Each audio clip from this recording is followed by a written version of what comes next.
Bonjour, moi c'est Aurore. Je te propose un calendrier de l'Avent mêlant yoga et découverte de mon île natale, La Réunion.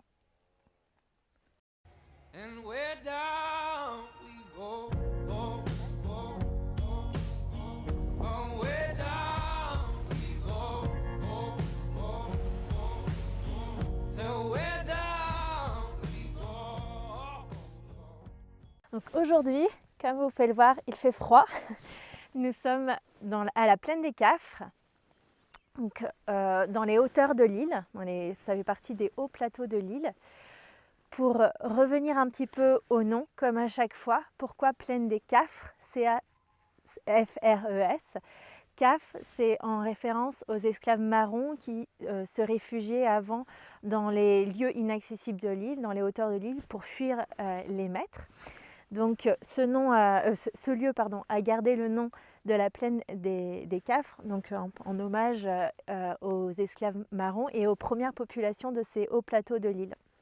Donc il faut savoir qu'à La Réunion, il y a beaucoup d'autres lieux de sommets, toujours encore une fois dans les hauteurs, qui ont gardé les noms d'esclaves marrons connus.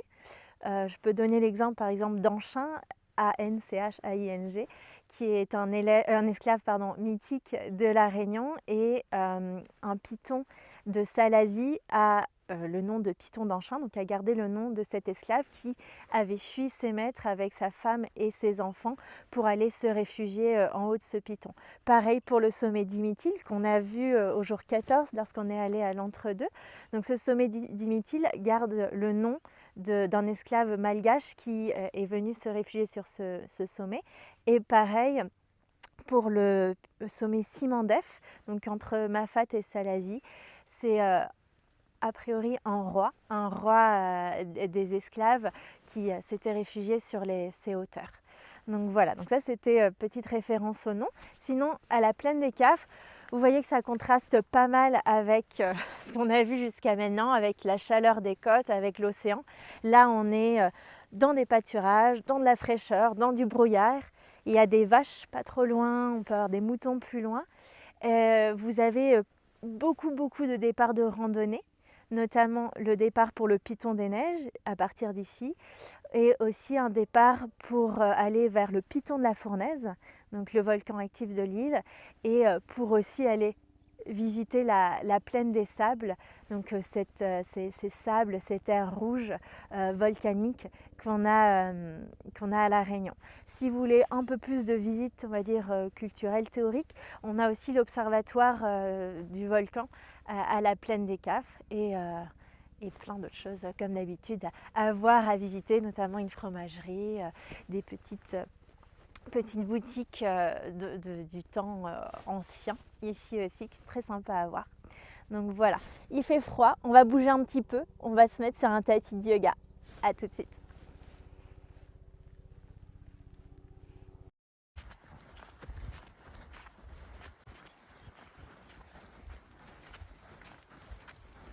Coucou!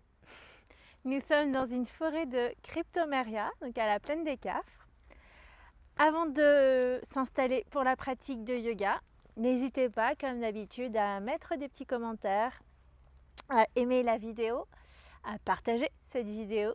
Si certaines de vos connaissances voyagent bientôt à La Réunion, ça peut toujours être utile. Ou pour la partie yoga, si certains de vos proches ont envie de commencer une pratique de yoga, et notamment la pratique de l'Ashtanga, parce que toutes les postures travaillées jusqu'à maintenant sont des postures que l'on voit, que l'on découvre dans la pratique de l'Ashtanga yoga. Voilà, donc normalement vous avez eu le temps d'installer votre tapis. On va venir s'asseoir parce qu'on est toujours sur les pratiques assises, et on va travailler la séquence des postures qui s'appelle Janu Shirshasana. Donc Janu, c'est le genou, Shirshasana la tête, c'est la posture du genou vers la tête. On va venir s'asseoir, d'abord comme ceci, jambes tendues, bassin vertical, colonne longue, qu'on a travaillé il y a 2 jours, me semble. Vous allez une fois ici plier le genou droit pour pouvoir serrer le mollet droit contre l'arrière de la cuisse droite, et on va laisser le genou s'ouvrir sur le côté, talon droit vers le périnée et plante du pied droit contre la cuisse gauche. Okay. On va inspirer étirer la colonne, allonger la nuque. Et expire, on va avoir plusieurs options. On va basculer vers l'avant. On s'assure d'avoir une colonne étirée, une nuque longue. Si ça tire trop, si on sent que le milieu du dos se voûte, on reste ici, pas trop bas. On essaye d'avoir vraiment une colonne étirée, une nuque longue. Si vous sentez que vous pouvez aller plus loin, on viendra déposer le bas du ventre, les côtes sur la cuisse gauche et on s'imagine avoir le bout du nez qui glisse à l'intérieur du mollet gauche. On vient attraper ensuite la plante du pied gauche avec les mains et on respire ici pour 5 cycles, 5 inspirations par le nez, 5 expirations par le nez.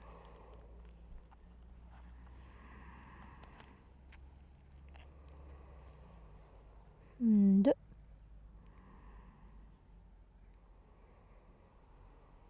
3,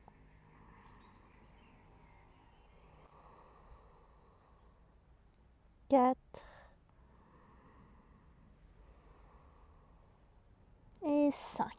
Inspire, on se redresse. Et expire, on va pouvoir libérer les mains et changer de côté. Donc on tend la jambe droite, on resserre mollet gauche contre l'arrière de la cuisse gauche et on vient ramener le talon contre le périnée, plante du pied gauche contre l'intérieur de la cuisse droite. Inspire, étire les bras. Expire, bascule vers l'avant si c'était votre option choisie, sinon vous restez plus haut. Inspire ici, expire là.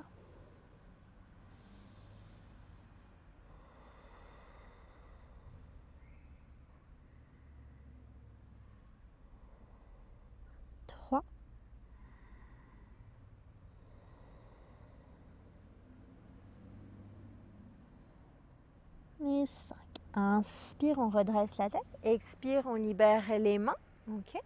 On va tendre la jambe gauche. On va faire la version B du Janu Shirshasana. Donc on replie le genou droit comme tout à l'heure, talon vers périnée, mais cette fois-ci, on va décoller les fesses pour venir s'asseoir sur le talon, sur la plante du pied droit et on refermera légèrement le genou droit vers l'intérieur. Inspire ici. Expire, choisissez à nouveau votre flexion vers l'avant. Essayez de garder une colonne longue, étirée. On inspire par le nez et on expire par le nez. Normalement, on tient 5 respirations et ici, on va tenir un peu moins longtemps juste pour pouvoir faire toute cette, l'aller-retour, les 2 postures de chaque côté. Ok, inspire, on soulève le visage. Expire, vous allez sortir de cette assise. On tend jambe droite, on replie le genou gauche, donc talon vers périnée. Inspire, on décolle le bassin. Expire, on vient s'asseoir sur le talon gauche. On resserre le genou gauche. Inspire là. Et expire, flexion vers l'avant.